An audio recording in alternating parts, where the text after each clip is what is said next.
네, 반갑습니다. 저는 이소건 주목님과 함께 대학국을 함께 섬기고 있는 정재웅 전도사입니다. 네, 또 이기문 목사님과 함께 새가족국을 행정으로 섬기고 있는 정재웅 전도사입니다.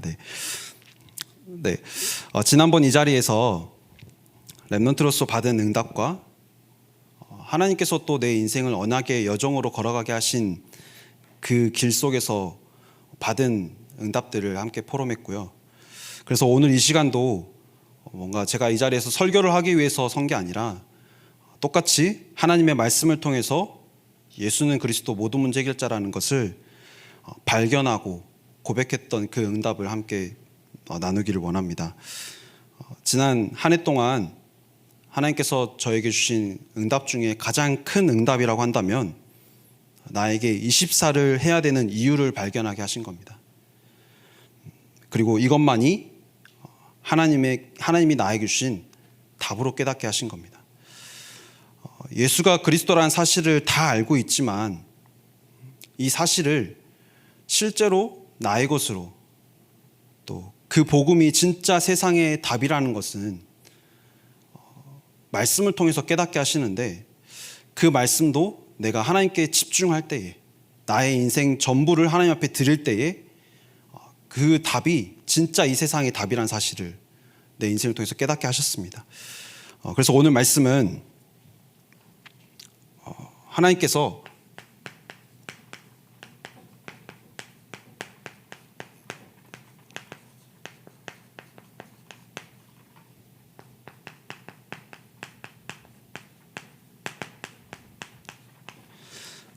나를 부르시는 하나님에 대해서 하나님께서 저를 부르시는데 어떤 말씀을 가지고 저를 부르셨는지 또 그 말씀을 함께 나누기를 원합니다.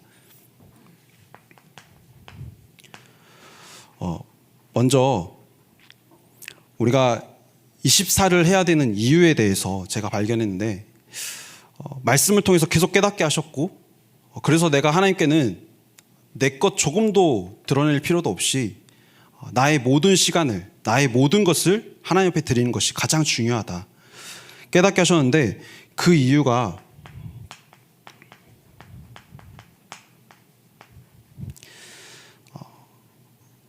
나라는 존재 자체가 영적 존재이기 때문에 그렇습니다.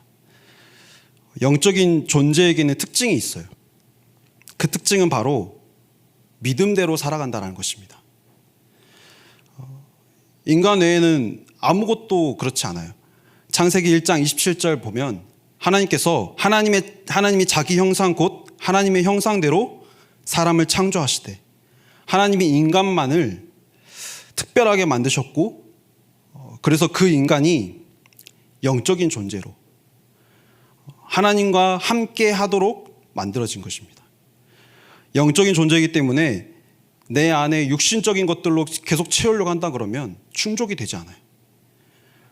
육신적인 존재로만 생각을 하고 그렇게 살아가다 보면 내가 생각하고 내가 경험하고 또 내가 결정하고 내가 살아가는 모든 것들이 어디서부터 시작되느냐? 나 중심에서부터 시작되더라고요. 나 때문에 나를 위해서 결정을 하게 돼요.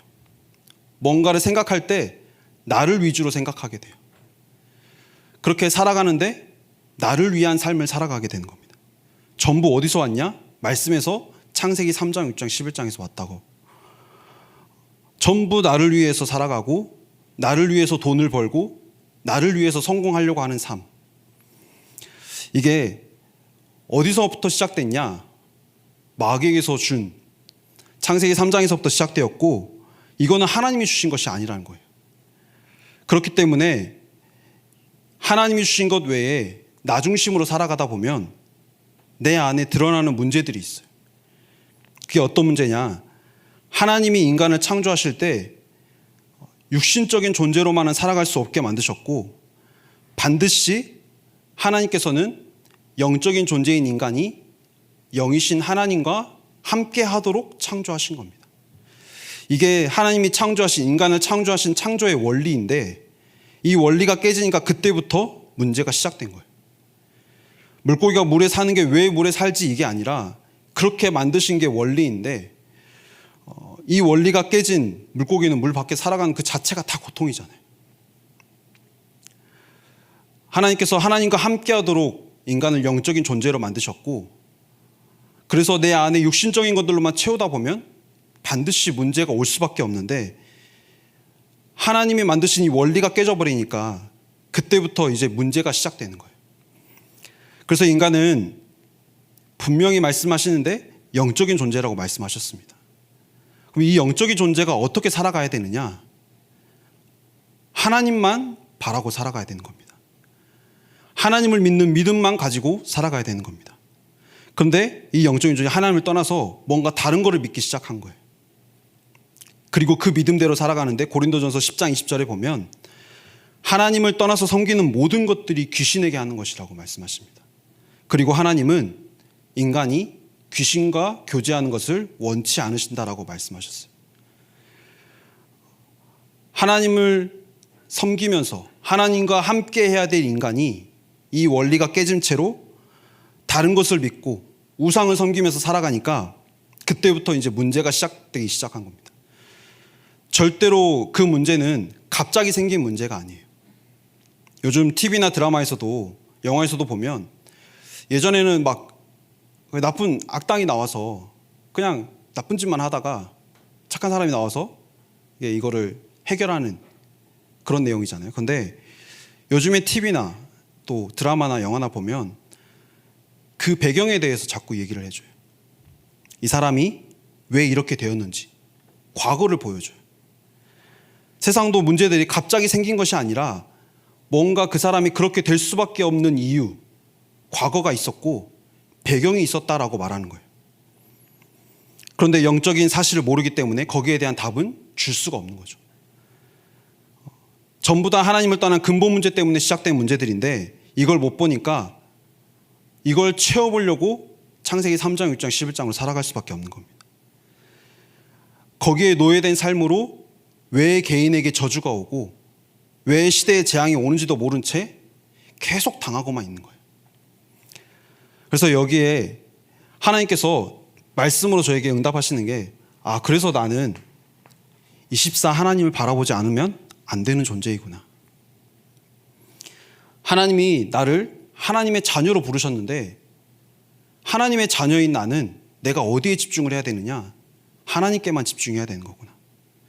세상을 보고 사람을 보고 어디를 봐도 하나님 외에 다른 것 바라보면 결국에는 멸망의 길로 갈 수밖에 없구나.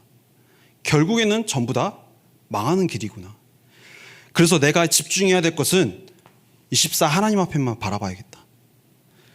내가 영적인 존재라는 사실을 기억하고 하나님께만 24 해야겠다라는 말씀을 지난 한 해 동안 계속 주셨어요. 24 한다라는 것은 내가 나의 것을 조금도 내세우지 않고 하나님께만 집중하는 겁니다. 24시 무릎 꿇고 하나님 앞에 기도한다라는 것이 아니라 내가 생각하는 것, 내가 말하는 것, 내가 결정하는 것, 내가 살아가는 그 모든 것들이 하나님께만 집중하는 겁니다. 하나님께 집중하면 그때서야 들려주시는 게 하나님의 음성이더라고요. 하나님이 나에게 주신 그 말씀을 그대로 믿고 말씀 그대로 되리라는 그 믿음 가지고 하나님께만 집중했는데 하나님께서 가장 먼저 주시는 게 내 마음과 생각에 평안을 허락하시는 겁니다. 빌립보서 4장 6절 7절 말씀 보면 아무것도 염려하지 말고 다만 모든 일에 기도와 간구로 너희 구할 것을 감사함으로 아뢰라 라고 말씀하셨어요. 이 말씀 따라가는데 문제도 오고 어려움도 오고 내 인생의 위기라고 할 만큼 사건도 오는데 그 순간 말씀하시는 거예요. 아무것도 염려하지 말고 모든 일에 기도와 간구로 너희 구할 것을 감사함으로 하나님께 아뢰라 라고 말씀하신 겁니다. 하늘과 땅의 모든 권세를 가지신 분이 말씀하시는 거잖아요. 아무것도 염려하지 말라고. 그러니까 내 수준과 내 생각과 내 방법 조금도 내세울 이유가 없더라고요. 나는 24 하나님께만 집중했는데 하나님이 나에게 주신 그 응답이 그리하면 모든 지각에 뛰어난 하나님의 평강이 그리스도 예수 안에서 너희 마음과 생각을 지키시리라. 나의 마음과 생각을 지키시는데 내가 뭔가 문제가 해결되어서 하나님이 그렇게 해서 나한테 주시는 그런 평안 말고 내가 생각하는 그 문제가 아님을 알게 하시니까 진짜 그리스도만 바라봤을 때 하나님께서 나에게 주시는 그 평안을 내게 허락하시는 겁니다. 이 문제 또한 드러난 문제일 뿐이고 그렇다면 이 문제의 근원을 해결하신 그리스도께 내 인생 집중하기만 하면 그 문제를 통해서 하나님이 하나님의 일을 나를 통해서 이루시겠구나. 이 답이 제게 오니까 그때부터 오는 게 내 마음과 생각에 평안이 임하는 거예요. 평안함이 뭔가 사람이 주고 세상이 주는 그런 평안함 말고 그것과는 비교가 되지 않더라고요. 사람을 통해서 위로받고 요즘 좀 코로나 풀려가지고 사람들 많이 해외여행 가는데 여행 가고 뭐 새로운 곳에 가고 또 맛있는 음식 먹고 그런 게 잠깐의 기분의 전환은 될 수 있겠지만 그런 것과는 비교가 되지 않더라고요. 말씀을 받는데 내 안에 평안함이 임해요. 평안함이 임하니까 하나님의 말씀이 나에게 성경 말씀처럼 꿀처럼 달아요. 말씀을 듣는 시간이 너무나 행복해요. 그 말씀 듣는데 나에게 들려주시는 음성으로 들리더라고요. 하나님의 마음과 생각을 지켜주시는 게 그래서 내 응답의 가장 큰 응답은 하나님이 나의 마음과 생각을 지켜주시는 것이구나. 그래서 나에게 하나님의 음성을 들려주시는구나. 이 문제가 아니다. 이 문제를 통해서 반드시 하나님께서는 하나님의 일을 하실 것이다라는 확신을 제게 주시니까 내가 붙잡아야 될 것은 내가 24해야 될 것은 내 방법, 내 수준, 내 생각이 아니라 하나님의 말씀에만 집중해야 되겠구나. 그 평안을 내게 허락하셨습니다. 그래서 오늘 하나님께서 뭐라고 말씀하셨냐면 이 비밀을 가진 자들을 부르시는 겁니다.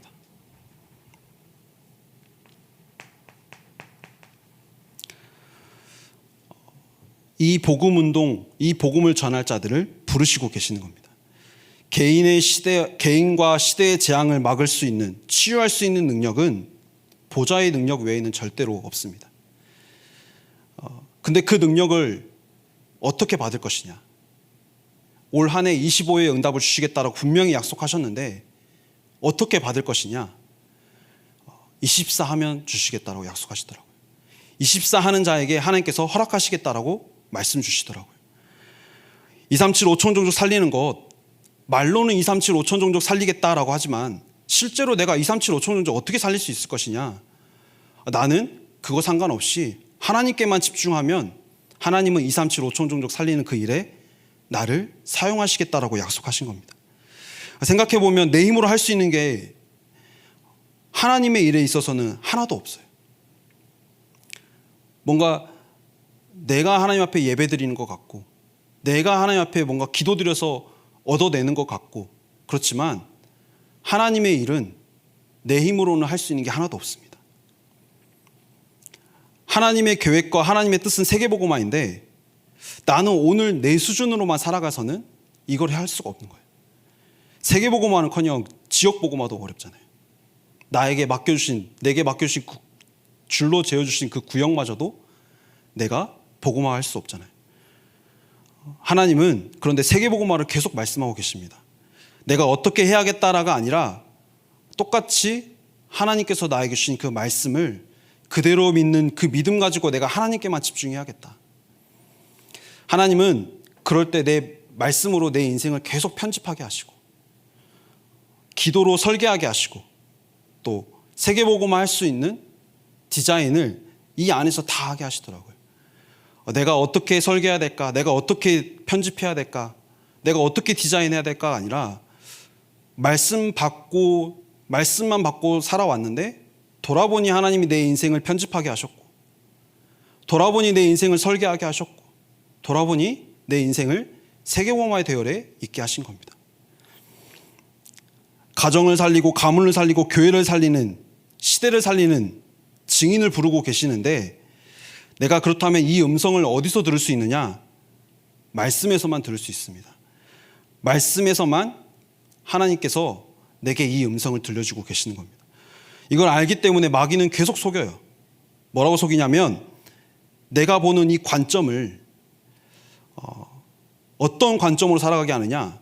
영적인 관점이 아니라 육신적인 관점으로 살아가게 속여요. 영적인 부분들을 완전히 어두워지게 만들어 놓고 육신적인 것만 계속 보여주니까 영적인 것들이 나에게 눈이 안 들어오게 만들더라고요. 순간순간 말씀을 봤는데 이 말씀보다 내 앞에 눈에 보이는 것들이 더 중요하게 보이게끔 속이더라고요. 말씀 붙잡으라는 말 참 많이 들었고 당연히 잘 알고 있는데 정작 내 문제 앞에서는 이걸 다 놓쳐버리게끔 이렇게 안 하고 싶은데 영적인 사실들이 하나도 보이지 않고 영적인 눈은 계속 감겨지게 만들고 육신의 눈만 밝아지면 그것 따라갈 수밖에 없더라고요.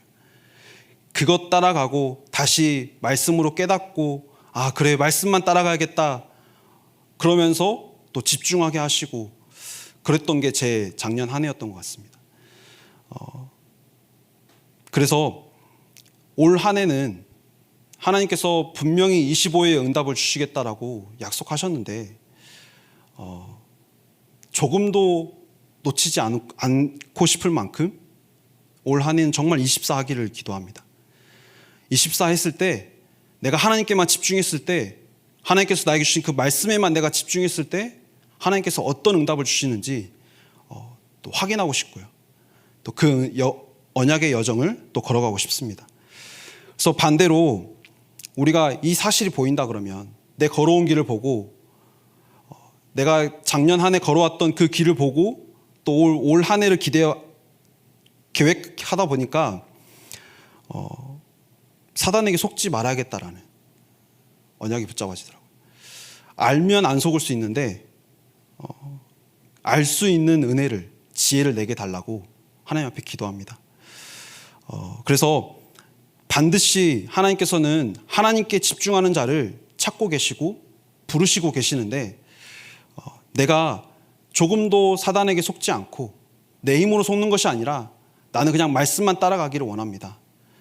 그 언약 붙잡고 올 한 해 시작하기를 원합니다. 그래서 오늘 본론으로 오늘 읽은 본문의 말씀이 이 내용입니다.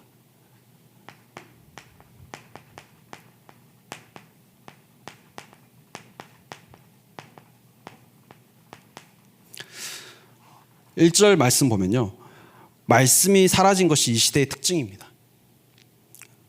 또 이상이 끊겼다라는 말은 복음이 완전히 무너진 시대입니다.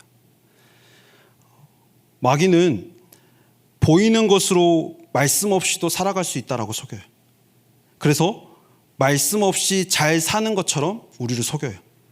그러다 보니까 내 눈에 보여지는 것으로 자꾸 속게 돼요. 말씀 없이 잘 사는 것처럼 속이고 육신의 것을 내 앞에 자꾸 보여주니까 내가 그거 조금 가지면 이제는 그거 지키려고 살아가게 되더라고요. 그거에 집중하게 만들더라고요. 우리의 기준이 완전히 무너져가지고 내 눈이 어두워지게 만드는 겁니다.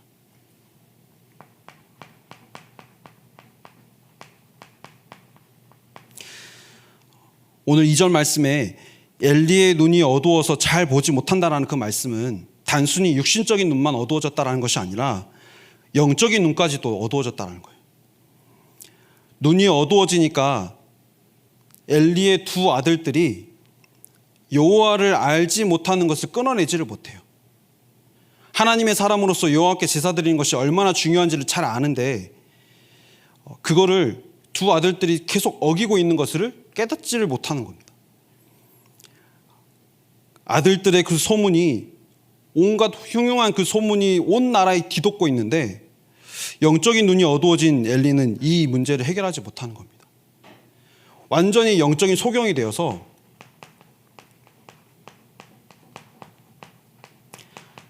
하나님의 말씀을 듣고도 깨닫지를 못하는 겁니다.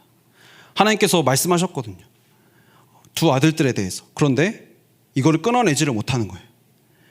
또 사무엘이 오늘 하나님의 음성을 듣고 엘리를 찾아가는데 이 음성이, 사무엘을 부르신 그 음성이 하나님의 음성이라는 사실을 깨닫지를 못하는 거예요.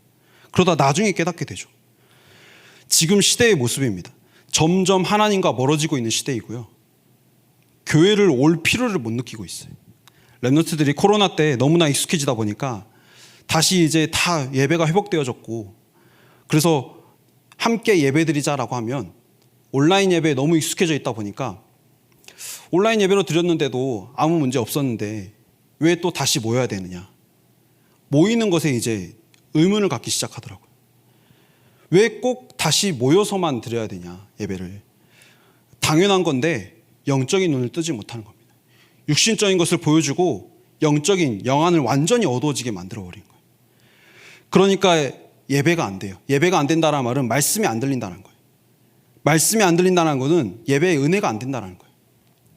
나한테 좋은 소리, 뭔가 좀 내 상황과 지금 내 현실을 좀 공감해 주는 그런 말 나오면 은혜 받았다라고 하고, 진짜 모든 말씀에서 인간의 근본 문제는 하나님을 떠나서이고 그 답은 예수가 그리스도이심을 발견하고 그리스도께 집중하는 삶이 전부여야 되구나라고 고백해야 되는데, 여기에 집중하는 것을 도전하는 것이 아니라 오히려 육신의 눈이 밝아져서 자꾸만 예배 외에 다른 것을 붙잡게 되는 거예요. 그러니까 말씀이 희귀해지고 예배가 재미없다라고 말해요. 그래서 진짜 기도합니다. 하나님, 대학의 모든 랩런트들이 대학의 때에 하나님께 집중하는 그 영적인 상태가 회복되게 해달라고 기도합니다. 어떤 문제와 어떤 위기 앞에서도 하나님만 바라보고 237, 5천 종족 살리는 그 치유하는 그 증인으로 서게 해달라고 기도합니다. 나를 먼저 이 언약에서 깨닫게 하셨사오니 내가 이 언약 가지고 랩런트들 앞에 증인으로 서게 해달라고 날마다 그렇게 기도합니다. 랩런트들 만나러 갈 때마다 기도합니다. 내 힘으로 랩런트들에게 뭔가를 알려줄 수가 없더라고요. 진짜 내가 누리는 그 하나님, 내가 누리는 그 말씀 가지고 랩런트들 앞에 증인으로 서야겠더라고요. 말씀이 희귀해지고 이상이 희귀해져서 하나님이 언약의 그 말씀이 선포되는데도 불구하고 그 자리에 함께 하지 못한 랩런트들 앞에 예배만이 전부라고, 예배에서 선포되는 복음만이 인생의 전부라고 전달해 줄 수 있는 증인으로 서기를 날마다 기도합니다. 왜냐하면 영안은 어두워지고 육신의 눈만 밝아지는 것이 마귀가 처음에 아담과 하와를 속였던 방법이에요. 말씀이 희귀한 시대에 나를 부르시는데 예수가 그리스도라는 그 사실, 그 그리스도가 모든 문제 결정하는 사실을 믿는 믿음 가지고 내가 하나님 앞에 집중했더니 하나님이 나를 부르시더라고요. 여기에 뭔가 내가 열심히 하나님 앞에 사역하겠습니다, 열심히 대학 랩런트들 살려보겠습니다, 이게 아니라 하나님께서 주신 말씀에만 집중해야겠습니다라는 결단이 서더라고요. 그러니까 나 중심으로 안 되려고 하는 것을 뭔가 내 힘으로 막 이런 것들을 막 발견하다 보니까, 나 중심의 것들을 자꾸 발견하다 보니까 내가 하나님께만 집중해야겠다고 하는데 이걸 알아보는 랩런트들이 현장에서 생기더라고요. 말씀을 묵상하고 묵상한 그 말씀 가지고 내가 날마다 기도하는데 내 삶에 변화가 없는 것 같지만 랩런트들을 살릴 수 있는 언약을 제게 허락하셨더라고요. 정말 현장에서 말씀 가지고 조금이라도 살아보려고 하는, 이제 막 현장 나가보니까 너무나 크고 자기는 초라하고 그래서 어떻게 해야 될지 모르고 있는 랩런트들, 현장에서 발버둥 치고 있는 랩런트들에게 이 언약을 전달하게 하셨습니다. 그래서 랩런트들과 함께 이 말씀을 묵상하는 훈련을 하고 있습니다. 하나님이 주신 힘 가지고 현장에서 나만 사는 것이 아니라 하나님께서 나를 그 현장의 파수망대, 빛을 비추는 파수꾼으로 나를 부르셨으니 우리가 이 복음의 빛에만 집중하자라는 훈련을 함께 시작하고 있습니다. 오늘 말씀 사무엘이 그랬습니다.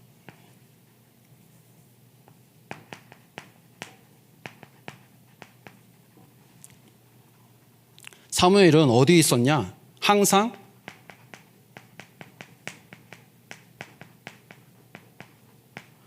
말씀 곁에 있었습니다.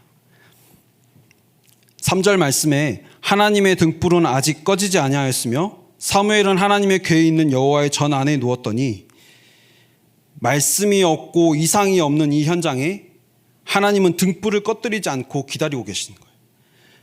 그리고 하나님은 누구를 부르시느냐? 주의 전을 지키는 자, 복음을 깨달은 자, 예배를 지키는 자를 부르시고 계시는 겁니다. 사무엘이 항상 뭐 하고 있었냐면 항상 세마포 옷을 입고 예봇을 입고 여호와 앞에 섰었어요.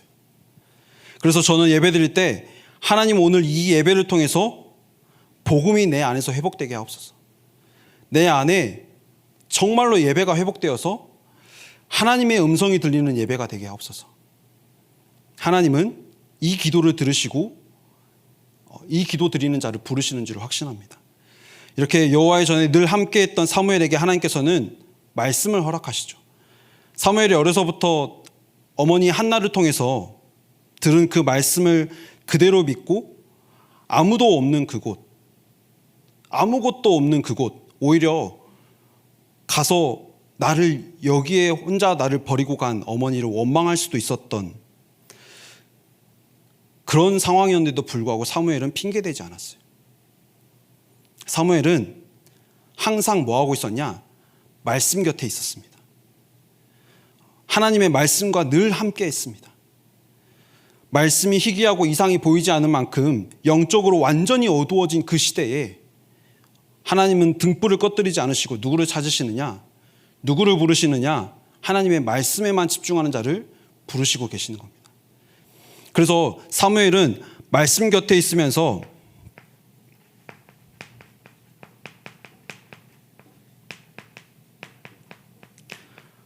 말씀에 반응하는 자였습니다. 뭐라고 반응했냐?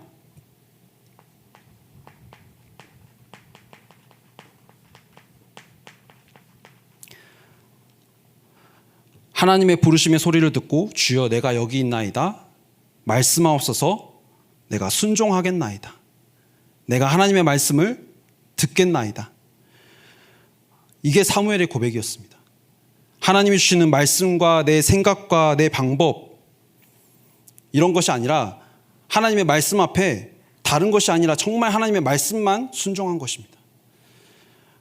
그렇게 순종했더니 오늘 읽진 않았지만 19절 말씀 보면 여호와께서 그와 함께 계셔서 그의 말이 하나도 땅에 떨어지지 아니하였더라.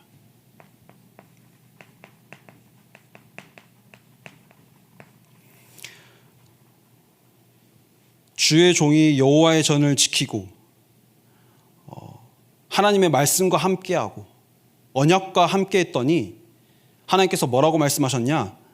내가 너와 함께 있겠다라고 말씀하신 겁니다. 사무엘과 함께 계시는 겁니다. 여호와의 전을 지키지 않고 언약 따라 살지 않자 말씀이 희귀해지고 이상이 보이지 않던 그 시대에 사무엘은 하나님의 말씀에만 반응했고 하나님의 말씀과 함께했고 그랬더니 하나님이 가장 큰 축복인 함께 하시는 응답을 사무엘에게 허락하신 겁니다. 언약궤와 함께 여호와의 전을 지키는 그때가 바로 사무엘에게 있어서 사무엘 자신의 CVDIP를 준비하는 시기였습니다. 대학 랩런트들이 대학의 시기에 이게 준비되도록 항상 기도하고 있고요. 기도를 부탁드립니다. 뭔가 대학의 시기가 자기 거를 드러낼 수 있는 시기는 아니더라고요. 성인이 되었고 그래서 내 힘으로 내 방법으로 뭔가 해볼 수 있을 것 같지만 자기는 아직 너무나 작고 그렇다고 말씀에서 뭔가 나에게 막 큰 응답들이 오는 것도 아니고 현장에서 뭔가 보여지는 것들 오히려 세상의 것들이 좀 더 커 보이고 그게 너무나 화려해 보이고 그 현장에 있는 랩런트들이 대학의 랩런트들입니다.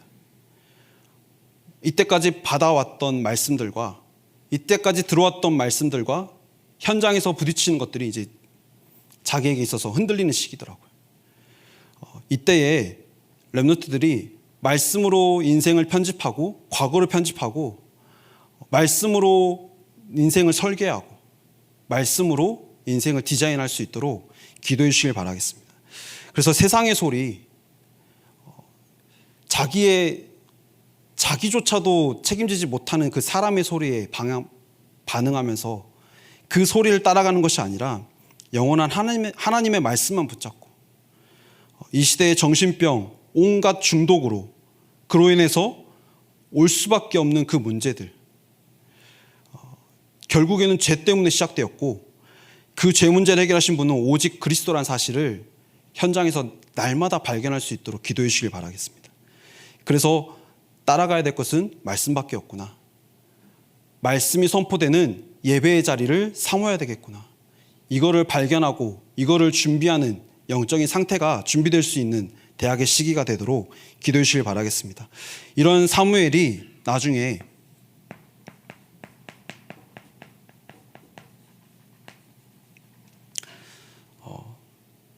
이스라엘 백성들을 미스바로 모이게 합니다. 블레셋에게 빼앗겼던 그 언약궤가 다시 돌아왔는데 이스라엘 백성들은 그때도 이방신들과 아스타롯을 섬기고 있었어요. 하나님만 섬겨야 되는 이스라엘 백성이 다른 신들을 섬기고 있는 것을 본 사무엘이 하나님만 바라보도록 미스바로 모이게 한 겁니다. 모든 우상을 다 제하여 버리고 미스바로 모이라라고 말하는 것은 하나님만 바라보자라고 말하는 거예요. 하나님만 바라봤더니 하나님이 함께 하시고 하나님이 함께 하신 그 하나님께서 인도하신다라는 것을 미스바로 함께 모여서 체험하자라고 말한 거예요. 그랬더니 이스라엘 백성들이 미스바에 모였는데 블레셋 군대가 쳐들어오죠. 하나님께만 집중하겠다라고 모였는데 오히려 블레셋 군대가 쳐들어오는 거예요. 집중하겠다라고 하나님의 말씀에만 집중하겠다라고 했는데 내 주변에 있던 문제들이 나를 덮쳐요. 그런데 사무엘은 여기서 다른 방법을 쓰지 않았습니다. 똑같이 늘 하던 대로 예배드렸어요. 예배만 드렸는데 여호와께서 블레셋 사람에게 큰 오해를 바라여 그들을 어지럽게 해서 블레셋을 완전히 무너뜨리신 거예요. 하나님께만 집중하려고 하는 그때에 나를 괴롭히고 나를 넘어뜨리고 하는 그 문제들이 완전히 무너지는데 언제 무너지느냐? 예배의 자리에 갈 때. 영적 서밋의 자리에 갈 때 완전히 무너지는 거예요.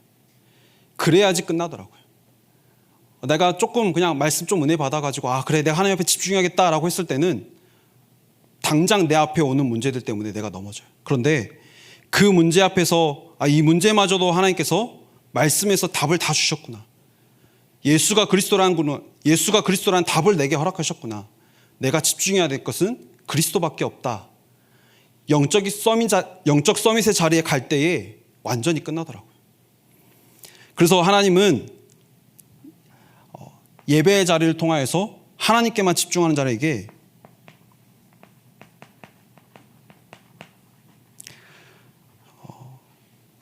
함께 하시면서 인도하십니다. 잃어버렸던 모든 것을 다시 다 회복하게 하셨어요. 하나님이 주신 말씀만 가지고 하나님께만 집중하자라고 해서 미스바로 모였는데 블레셋을 완전히 꺾으시고 오히려 빼앗겼던 성읍들을 되찾아오게 하는 응답들을 허락하신 겁니다. 그래서 하나님께서 나를 지금 부르시고 계시는데 지금 이 시대가 어떤 시대냐? 영적으로 완전히 어두워진 시대. 하나님의 말씀이 보이지 않고 희귀한 시대. 이 시대에 하나님께서 나를 부르셨고 부르신 하나님이 나와 함께 하시기를 원하시는데 내가 하나님과 함께 하기 위해서 하나님이 나와 함께 하시기 위해서 내가 하나님 앞에만 말씀에만 집중해야겠다. 이 언약을 제게 허락하셨습니다. 그래서 하나님께서는 하나님의 말씀에 반응하며 하나님과 함께하며 하나님의 말씀에 반응하며 하나님의 말씀에 순종하는 자를 통해서 237 5총종을 살리는 그 일을 허락하실 줄 믿습니다. 이 일을 위해서 지금 말씀을 통해 오늘 또 나를 부르시고 계십니다. 지금 이 시간이 올 한 해 하나님께만 집중해서 하나님이 주시는 그 보좌의 능력을 가지고 세계복음화 하는 데 쓰임받는 그 시작이 되는 밤이 되기를 기도하겠습니다. 결론으로 대학국 기도 제목만 말씀드리고 마치도록 하겠습니다.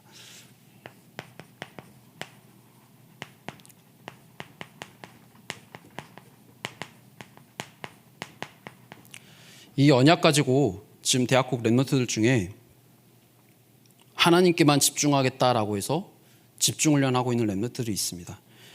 개강하기 전에 또 새내기들은 입학하기 전에 하나님께만 집중하는 것을 내 인생의 체질로 만들기 위해서 훈련하는 시간을 가지고 있습니다.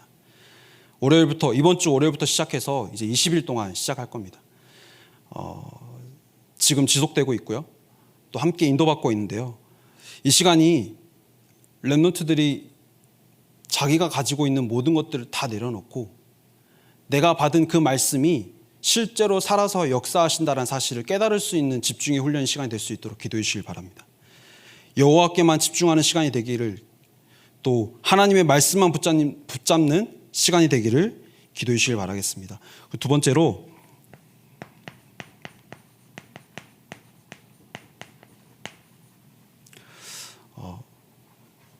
지역 예배가 렘넌트들이 있는 현장에서 이제 대면으로 시작하고 있습니다. 작년까지 온라인으로 함께 지역에서 모여서 예배 드렸고요. 올해부터는 이제는 함께 이제 대면으로 모여서 예배 드리자. 그래서 현장에서 파수망대를 세워서 그 지역의 렘넌트들이 복음의 등불을 비추는 파수꾼의 역할을 감당할 수 있도록 기도해 주시길 바라겠습니다. 왜냐하면 일주일에 주일에 와서 한 번 예배 드리는 걸로는 변하지 않더라고요. 현장에서 예배 드리고 또 그 현장에서 전도운동, 생명운동을 기획하고 또 함께 예배 드리는 지교회가 될 수 있도록 기도해 주시길 바라겠습니다. 제가 기도하고 마치도록 하겠습니다. 살아계신 하나님, 감사합니다.